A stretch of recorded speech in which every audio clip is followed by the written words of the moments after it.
नमस्कार और इस खास चर्चा में आपका स्वागत है। आज हम आँखों से जुड़ी एक बहुत ही आम लेकिन अक्सर जिसे लोग ठीक से समझ नहीं पाते उस चीज़ पर गहराई से बात करेंगे, दृष्टि वैषम्य यानी एस्टिग्मैटिज्म। जी। हमारे पास आँखों की बनावट, उनकी कार्यप्रणाली और उनमें होने वाली आम गड़बड़ियों, उनके निदान और इलाज पर आधारित कुछ काफ़ी विस्तृत जानकारी है। हाँ। हमारा मकसद है कि दृष्टि वैषम्य की जो जटिलताएं हैं उन्हें परत दर परत खोलें, आसानी से समझाएं, खासकर उन स्टूडेंट्स के लिए जो पैरामेडिकल परीक्षाओं की तैयारी कर रहे हैं, उनके लिए बहुत काम की होगी। पर वैसे ये जानकारी सभी के लिए उपयोगी है जो अपनी आंखों को बेहतर समझना चाहते हैं। बिल्कुल। तो चलिए इस विषय में उतरते हैं। हाँ बिल्कुल। दृष्टि वैषम्य मतलब एस्टिग्मैटिज्म ये नज़र की सबसे आम दिक्कतों में से एक है। दुनिया भर में करोड़ों लोग हैं जिन्हें ये है। तो इसके बारे में स्पष्ट और सटीक जानकारी होना बहुत ज़रूरी है, चाहे कोई हेल्थ केयर से जुड़ा हो या बस अपनी आंखों के बारे में जानने को उत्सुक हो। सही। तो बुनियादी सवाल से शुरू करते हैं कि ये एस्टिग्मेटिज्म आखिर है क्या। देखिए, ये एक तरह की रिफ्रैक्टिव एरर है, मतलब नज़र का दोष। अच्छा। नॉर्मल आंख में क्या होता है कि रोशनी जब आंख में जाती है तो कॉर्निया और लेंस से मुड़कर रेटिना पर एक शार्प पॉइंट पर फोकस होती है। हाँ। लेकिन एस्टिग्मेटिज्म में ऐसा नहीं होता। इसमें आंख की रोशनी मोड़ने की जो ताकत है वो हर दिशा में या कह लीजिए हर मेरिडियन में एक जैसी नहीं होती। अच्छा, तो मतलब आंख पूरी तरह से गोल नहीं है, जैसे एक तरफ पावर ज्यादा दूसरी तरफ कम, ऐसा कुछ? बिल्कुल सही समझा आपने। आप सोच सकती हैं कि एक नॉर्मल कॉर्निया वो फुटबॉल की तरह एकदम गोल है, हर तरफ से बराबर गोलाई। लेकिन एस्टिग्मेटिज्म वाले कॉर्निया की तुलना अक्सर रग्बी बॉल या अंडे से की जाती है। मतलब एक दिशा में वो ज्यादा घुमावदार, ज्यादा स्टीप होता है और दूसरी दिशा में कम घुमावदार, थोड़ा चपटा। तो इस अलग अलग गोराई की वजह से रोशनी की किरणें रेटिना पर एक बिंदु पर मिलने के बजाय अलग अलग पॉइंट्स पर फोकस होती हैं या फिर रेखाओं जैसी बन जाती हैं। और इसका नतीजा व्यक्ति कैसे महसूस करता है, देखने में कैसा लगता है?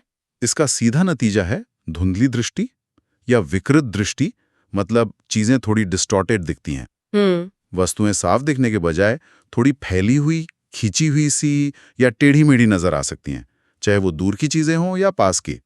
ये धुंधलापन हर दूरी पर महसूस हो सकता है। समझ गई।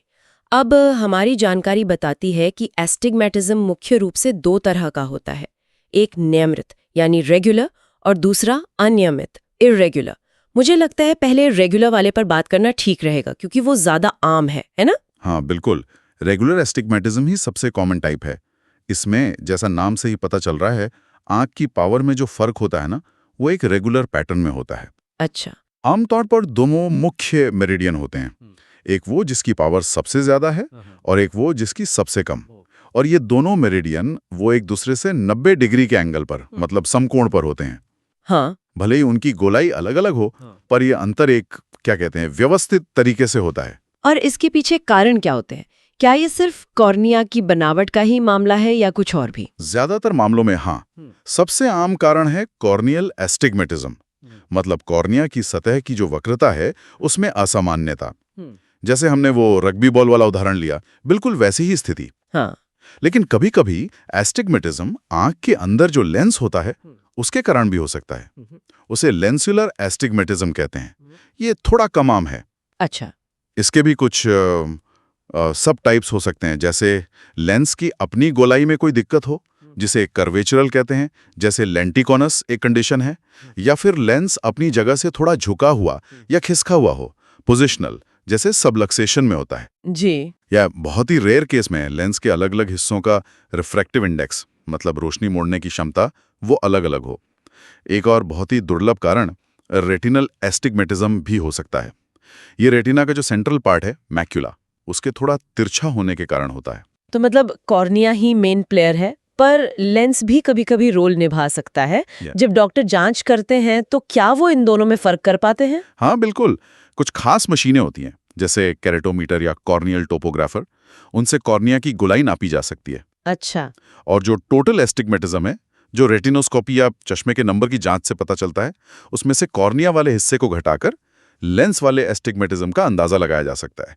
पर सच कहूं तो प्रैक्टिकली ज्यादातर ध्यान कॉर्निया पर ही रहता है, क्योंकि वही मुख्य कारण है। ये स्पष्ट हुआ।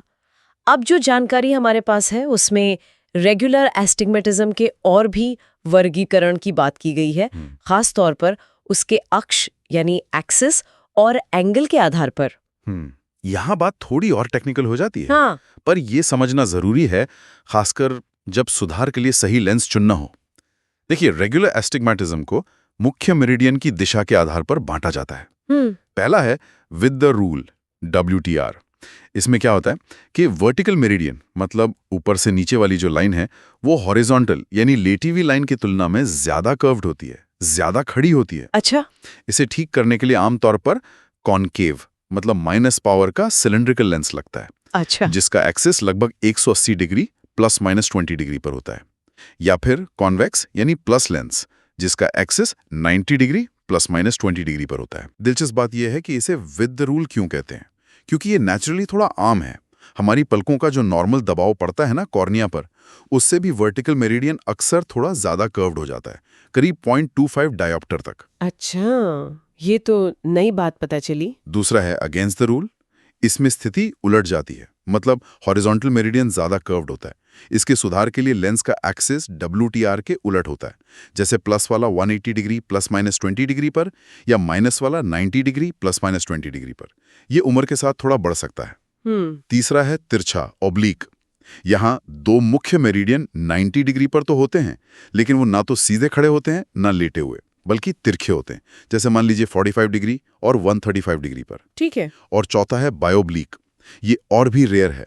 इसमें दो मुख्य मेरिडियन 90 डिग्री पर भी नहीं होते, जैसे एक 30 डिग्री पर हो और दूसरा 100 डिग्री पर। तो संक्षेप में कहूं तो WTR और ATR सबसे आम पैटर्न्स हैं, और ये जानना कि मेरिडियन का झुकाव किधर है, ये चश्मे या कॉन्टैक्ट लेंस के सही सिलेंडर पावर और एंगल या एक्सिस को तय करने के लिए जरूरी है। मतलब ये सिर्फ पावर का खेल नहीं, दिशा का भी है। बिल्कुल सही कहा। सिलेंडर लेंस की पावर तभी काम करती है जब उसे ठीक उस एंगल पर, उस अक्ष पर लगाया जाए, ताकि वो आंख की जो असमान गोलाई है उसे बैलेंस कर सके। ठीक है, ये तो हुई एक्सिस के आधार पर बात, लेकिन हमारी जानकारी में एक और तरीके से वर्गीकरण किया गया है, इस आधार पर कि रोशनी की किरणें रेटिना के हिसाब से कहाँ फोकस हो रही हैं। क्या आप इसे थोड़ा आसान शब्दों में समझा सकते हैं? हाँ बिल्कुल। ये वाला वर्गीकरण समझने में मदद करता है कि एस्टिग्मेटिज्म के साथ मायोपिया यानी निकट दृष्टि दोष या हाइपरमेट्रोपिया यानी दूर दृष्टि दोष का क्या लेना देना है। अच्छा। इसमें हम ये देखते हैं कि जो दो मुख्य मेरिडियन हैं, उनसे आने वाली रोशनी की दो फोकल रेखाएं रेटिना के मुकाबले कहाँ बन रही हैं। पहला है सरल दृष्टि वैषम्य, सिंपल एस्टिग्मेटिज्म। इसमें एक मेरिडियन से आने वाली रोशनी तो ठीक रेटिना पर फोकस होती है। हाँ। पर दूसरे मेरिडियन से आने वाली रोशनी या तो रेटिना के आगे फोकस हो जाती है, अच्छा। इसे सरल मायोपिक एस्टिग्मेटिज्म कहते हैं, या फिर रेटिना के पीछे फोकस होती है, इसे सरल हाइपरमेट्रोपिक एस्टिग्मेटिज्म कहते हैं। नतीजा वही, धुंधलापन। ठीक। दूसरा है कंपाउंड दृष्टि वैषम्य, कंपाउंड एस्टिग्मेटिज्म। यहाँ स्थिति थोड़ी और पेचीदा है। दोनों मुख्य मेरिडियन से आने वाली रोशनी या तो रेटिना के आगे ही फोकस होती है, अच्छा। इसे कंपाउंड मायोपिक एस्टिग्मेटिज्म कहते हैं, मतलब मायोपिया के साथ एस्टिग्मेटिज्म। हाँ, दोनों ही आगे। हाँ, या फिर दोनों ही रेटिना के पीछे फोकस होती हैं, इसे कंपाउंड हाइपरमेट्रोपिक एस्टिग्मेटिज्म कहते हैं, मतलब हाइपरमेट्रोपिया के साथ एस्टिग्मेटिज्म। और तीसरा है मिश्रित दृष्टि वैषम्य, मिक्स्ड एस्टिग्मेटिज्म। इसमें जैसा नाम से ही जाहिर है, एक मेरिडियन का फोकस रेटिना के आगे यानी मायोपिक होता है और दूसरे का रेटिना के पीछे यानी हाइपरमेट्रोपिक होता है। एक आगे एक पीछे। जी। यहाँ एक दिलचस्प बात है, ऐसे लोगों में कभी कभी लक्षण उतने गंभीर नहीं होते, भले ही एस्टिग्मेटिज्म की मात्रा ज्यादा हो। अरे, ऐसा क्यों?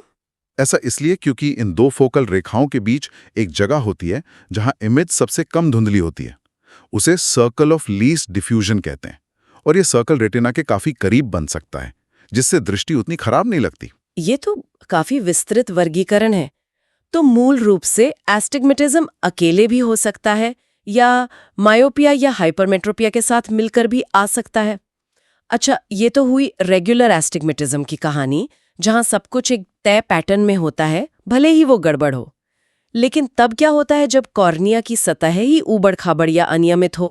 यहीं पर अनियमित दृष्टि वैषम्य की बात आती है, जो शायद कम आम है। हाँ, इरेगुलर एस्टिग्मेटिज्म रेगुलर की तुलना में कम पाया जाता है, लेकिन इसे ठीक करना ज्यादा मुश्किल होता है। अच्छा। इसमें कॉर्निया या लेंस की सतह पर जो पावर का बदलाव होता है वो अनियमित होता है। कोई साफ दो मुखे मेरिडियन नहीं होते, कोई ज्योमेट्रिकल पैटर्न नहीं होता। सतह एक तरह से लहरदार या उबड़-खाबड़ सी हो सकती है। इसके मुख्य कारण हैं, पहला वक्रता संबंधी, ये सबसे आम है और आमतौर पर कॉर्निया पर कोई बड़ा निशान पड़ गया हो, जैसे चोट या इन्फेक्शन के बाद, या फिर केराटोकोनस जैसी कंडीशन हो। केराटोकोनस वो क्या होता है? केराटोकोनस में कॉर्निया धीरे धीरे पतला होकर आगे की तरफ कोन मतलब शंकु के आकार में उभरने लगता है। इससे सतह बहुत ही अनियमित हो जाती है। ओ, समझ गया। दूसरा कारण है सूचकांक संबंधी।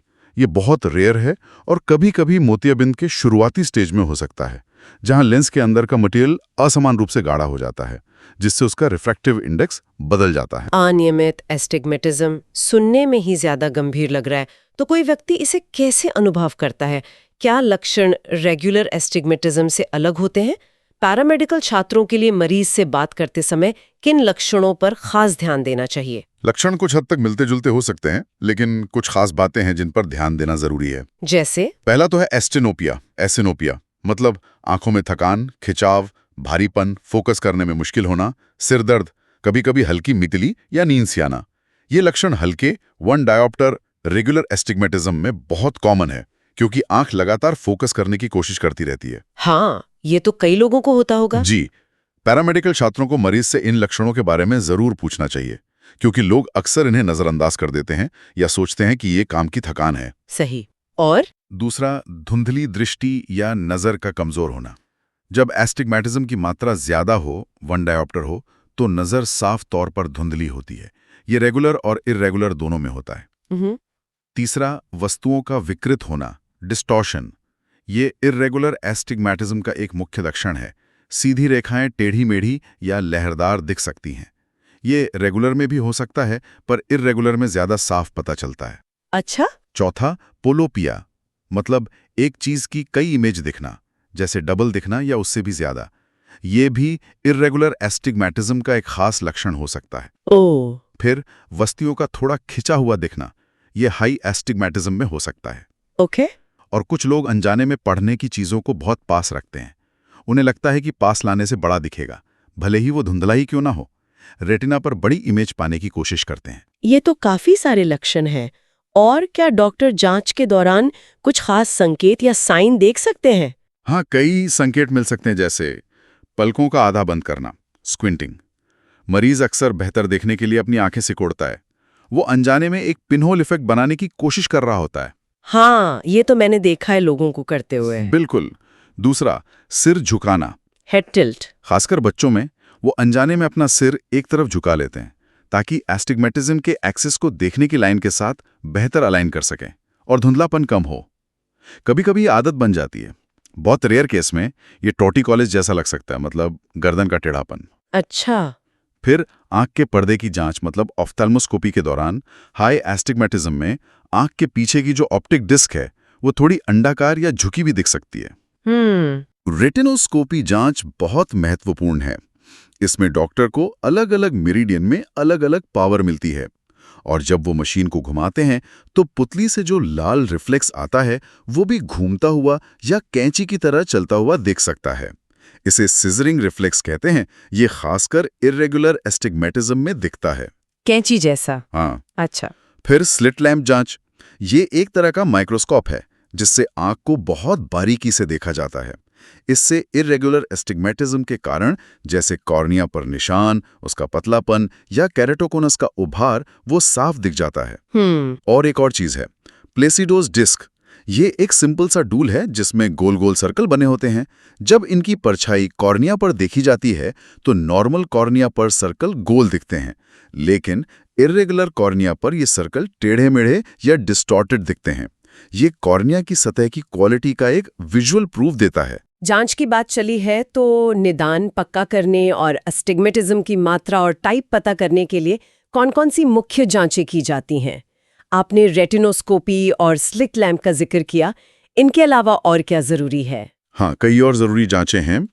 रेटिनोस्कोपी, जैसा बताया, ये एक ऑब्जेक्टिव तरीका है जिससे रिफ्रैक्टिव एरर और एस्टिग्मेटिज्म के एक्सिस का पता लगाया जाता है। ये शुरुआती डायग्नोसिस के लिए बहुत जरूरी है। ऑटो रिफ्रैक्टोमेट्री, ये एक कंप्यूटराइज्ड मशीन है जो फटाफट रिफ्रैक्टिव एरर का अंदाजा लगा देती है, जिसमें अस्टिग्मेटिज्म की मात्रा और एक्सिस भी शामिल होता है। हाँ, वो मशीन तो देखी है मैंने क्लिनिक में। जी। फिर हैं केराटोमेट्री और कॉर्नियल टोपोग्राफी। ये मशीनें सीधे कॉर्निया की गोलाई को नापती हैं।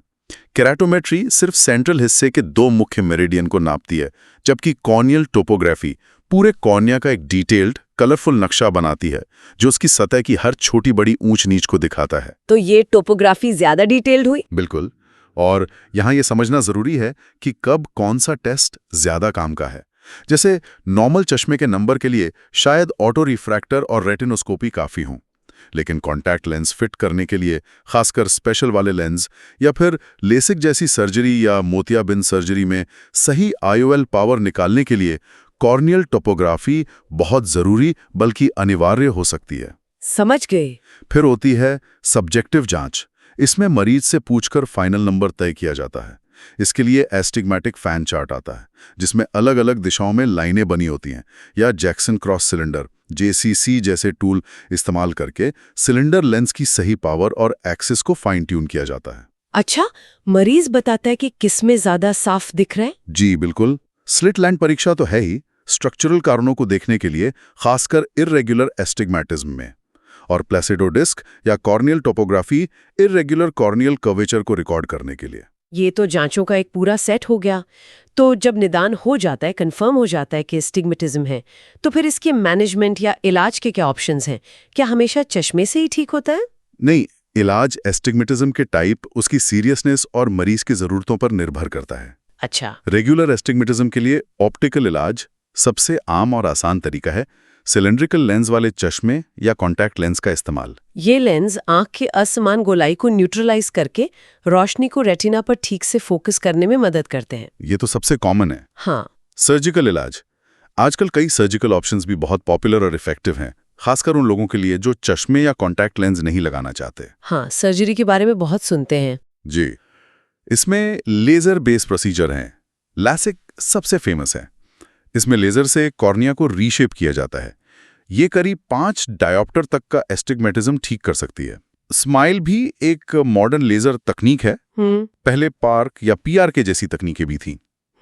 इनके अलावा दूसरी सर्जिकल तकनीकें भी हैं, जैसे एस्टिग्मेटिक केराटोटॉमी। इसमें कॉर्निया पर छोटे कट लगाकर उसकी गोलाई बदली जाती है। ये अब कम यूज होती है। और मोतियाबिंद सर्जरी के टाइम टॉरिक इंट्राओक्यूलर लेंस भी डाले जा सकते हैं, जो साथ साथ एस्टिग्मेटिज्म को भी ठीक करते हैं। अच्छा, मतलब मोतियाबिंद के साथ ही एस्टिग्मेटिज्म भी ठीक हो सकता है? जी, टॉरिक लेंस से। और इर्रेगुलर एस्टिग्मेटिज्म का इलाज कैसे होता है? वो तो ज्यादा मुश्किल था। हाँ, इर्रेगुलर एस्टिग्मेटिज्म के लिए ऑप्टिकल इलाज। यहाँ चश्मे अक्सर पूरी तरह काम नहीं करते, क्योंकि वो कॉर्निया की अनियमित सतह को ठीक नहीं कर पाते। तो फिर यह कॉन्टैक्ट लेंस ही मुख्य इलाज है, खासतौर पर रिजिड गैस परमिएबल लेंस या स्क्लेरल लेंस। Scleral lens? हाँ, ये हार्ड लेंस होता है। Hard lens? हाँ, ये लेंस कॉर्निया की अनियमित सतह पर टिककर एक नई, चिकनी और रेगुलर रिफ्रैक्टिव सतह बनाते हैं। इससे नजर में कमाल का सुधार आ सकता है। ये समझना जरूरी है कि ये लेंस अनियमितता को ठीक नहीं करते, बल्कि उसके असर को मास्क करते हैं, छुपा देते हैं। अच्छा, मतलब जब तक लेंस पहना है तब तक सही दिखेगा। बिल्कुल। एक और ऑप्शन है फोटोथेराप्यूटिक केराटेक्टोमी, PTK। अगर अनियमितता कॉर्निया की सतह पर हल्के निशानों की वजह से है, तो एक्साइमर लेजर से इन ऊपरी परतों को हटाया या स्मूथ किया जा सकता है। और सर्जिकल इलाज, अगर कॉर्निया पर बहुत गहरे निशान हैं या केराटोकोनस बहुत बढ़ गया है और कॉन्टैक्ट लेंस से भी फायदा नहीं हो रहा, तो कॉर्नियल ट्रांसप्लांट यानी कॉर्निया बदलने का ऑपरेशन ही आखिरी रास्ता बचता है। Cornea transplant? जी। इसमें खराब कॉर्निया को हटाकर डोनर का कॉर्निया लगाया जाता है।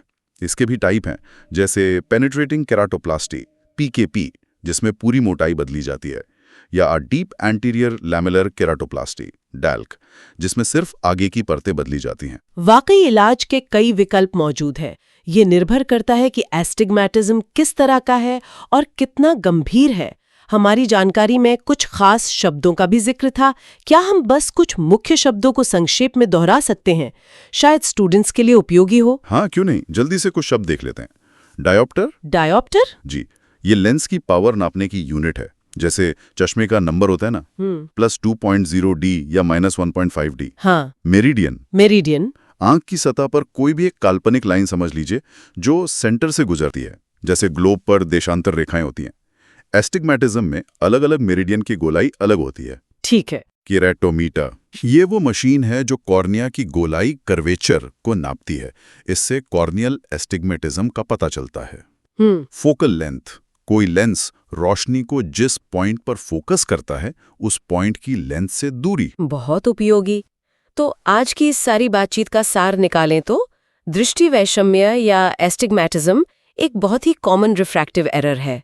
ये कॉर्निया या कभी-कभी लेंस की असमान गोलाई के कारण होती है। जी। ये रेगुलर हो सकती है या इर्रेगुलर। इसके कई प्रकार और कारण हैं। अच्छी बात यह है कि सटीक डायग्नोसिस और सही जांच मशीनों की मदद से इसका पता लगाया जा सकता है। बिल्कुल। और फिर चश्मे, कॉन्टैक्ट लेंस या अलग-अलग तरह की सर्जरी से इसका असरदार तरीके से इलाज किया जा सकता है, जिससे देखने की क्वालिटी में काफी सुधार मुमकिन है। बिल्कुल सही कहा आपने।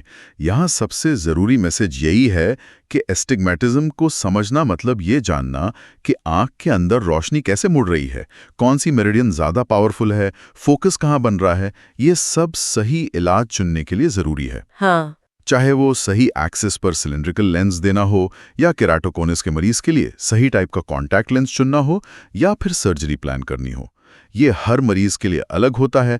पर्सनल डायग्नोसिस और पर्सनल ट्रीटमेंट प्लान का मामला है। अगर हम इसे बड़ी पिक्चर में देखें तो इन रिफ्रैक्टिव एरर्स की गहरी समझ ऑप्थेल्मोलॉजी और अच्छी पेशेंट केयर की बुनियाद है। और जाते जाते एक विचार छोड़ते हैं सोचने के लिए। हाँ। आजकल हम सब स्क्रीन पर बहुत ज्यादा वक्त बिता रहे हैं, हमारी देखने की आदतें बदल रही हैं। तो क्या इसका भविष्य में एस्टिग्मेटिज्म के फैलाव पर या शायद उसके प्रकारों पर कोई असर पड़ सकता है? और क्या आंखों की रेगुलर देखभाल और कुछ बचाव के तरीके इसमें कोई भूमिका निभा सकते हैं? ये कुछ ऐसा है जिस पर शायद आने वाले समय में और रिसर्च और चर्चा होगी। ये निश्चित रूप से एक बहुत ही प्रासंगिक सवाल है। इस पर ध्यान देने की जरूरत है। इसी विचार के साथ आज की ये गहरी पड़ताल यहीं समाप्त होती है। हमारे साथ जुड़ने के लिए धन्यवाद।